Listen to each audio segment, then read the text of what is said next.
श्री सद्गुरु देवाय नमः। भाइयों बहनों, कलयुग में नाम से बढ़कर कुछ नहीं है।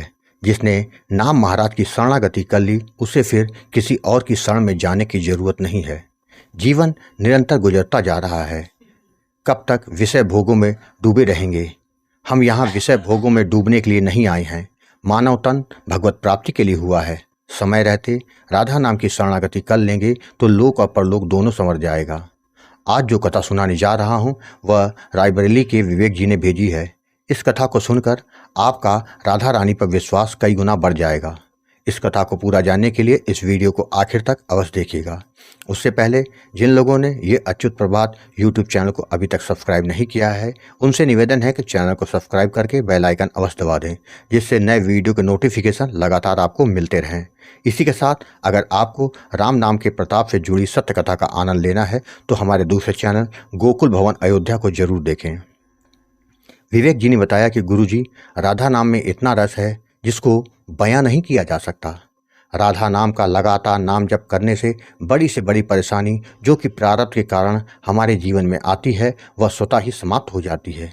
जितना हो सके इसलिए उतना निरंतर नाम जप करते रहना चाहिए। राधा नाम जपने वाले के ऊपर ठाकुर जी की कृपा तो अपने आप ही मिलने लगती है।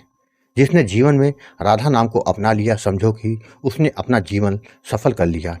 हमारे साधु संत राधा नाम की महिमा गाते नहीं थकते, किंतु हम लोग जानते हुए भी अनजान बनने की कोशिश करते हैं।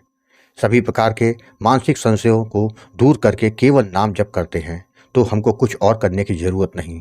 कलयुग में नाम से बढ़कर कुछ नहीं। केवल नाम जप करने से आपको सभी कुछ मिल जाता है जो कि आप पाना चाहते हैं।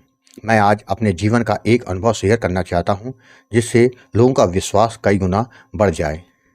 मैं रायबरेली जिले का निवासी हूँ। मेरे घर में ठाकुर जी की सेवा होती है। हमारे माता पिता ठाकुर जी की पूजा किया करते हैं, जिसके कारण मेरे अंदर भी भगवत भाव बचपन से ही है। करीब 2 वर्ष पहले की बात है। मैं अपनी पत्नी और बच्चों के साथ वृंदावन दर्शन करने गया था। वहाँ जाकर मैंने सभी प्रमुख मंदिरों के दर्शन किए। मुझे सबसे अच्छा यह लगा कि हर कोई राधे राधे बोल रहा था। मेरे मन में आया कि राधा नाम का क्या महत्व है कि हर किसी की जुबान पर केवल राधा नाम ही क्यों है। मुझसे नहीं रहा गया तो मैंने एक साधु से इसके बारे में पूछा, तो उसने राधा नाम की महिमा का बखान किया। मुझे उनकी बातें इतनी अच्छी लगी कि मैंने भी राधा नाम का निरंतर जप करने का संकल्प ले लिया। जब सब कुछ राधा नाम से हो सकता है, ठाकुर जी की कृपा मिल सकती है, तो मैं राधा नाम का ही जप किया करूँगा। और उसी समय से राधा नाम का मानसिक जप मेरा शुरू हो गया। मैं वृंदावन 5 दिन रुका। जिस दिन मुझे निकलना था उससे एक दिन पहले मेरी बेटी की तबीयत अचानक बिगड़ गई। उसके पेट में दर्द शुरू हो गया। मेरे पास जो दवाएं थीं वह खिला दी, किंतु दर्द में कोई आराम नहीं हो रहा था। मैं डॉक्टर के पास गया, उनको दिखाया तो उन्होंने कहा कि पेट में इन्फेक्शन हो गया है, जिसके कारण यह पेट में दर्द हो रहा है। उन्होंने मुझे कुछ दवाएं दी, किंतु 1 घंटे के बाद भी उन दवाओं का कोई असर मुझे नहीं दिखाई दिया। मैं और मेरी पत्नी काफ़ी परेशान हो गए कि अब क्या करें। मुझे फिर राधा रानी की याद आई। मैंने आंखें बंद करके राधा रानी का ध्यान किया और बोला, राधा रानी, आप सब कुछ जानती हैं, आप सब पर कृपा करती हो, अपने इस बच्ची पर भी कृपा कर दो। आपके वृंदावन आया हूँ, माँ निराश मत करना। जिसके बाद मेरा राधा नाम का जाप शुरू हो गया। गुरु जी, ऐसा चमत्कार हुआ जिसको मैं कभी भूल नहीं सकता। उस समय मैं एक चाय के होटल में बेंच के में बेटी को गोद में लेकर बैठा था। अचानक एक 7-8 वर्ष की सुंदर सी बालिका आई।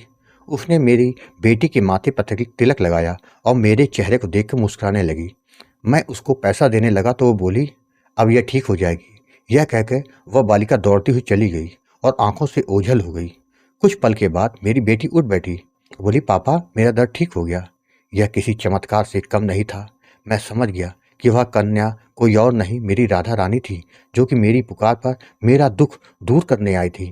मेरी आंखों से आंसू की धारा बह निकली कि राधा रानी कितनी कृपालु हैं कि अपने भक्त के आंसू बहता नहीं देख सकती। उस दिन से मेरा राधा नाम पर अटूट विश्वास हो गया कि उनके रहते मेरे साथ कभी कुछ गलत नहीं होगा। राधे ही राधे।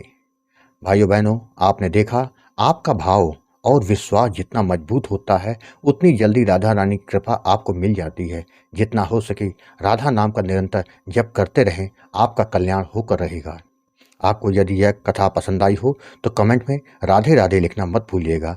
अगर आपके पास भी बांके बिहारी की कृपा, वृंदावन और राधा रानी से जुड़ी कोई सच्ची कथा हो तो उसको मेरे व्हाट्सएप या ईमेल पर भेज सकते हैं। ईमेल और व्हाट्सएप नंबर वीडियो के डिस्क्रिप्शन में दिए हुए हैं। राधे राधे।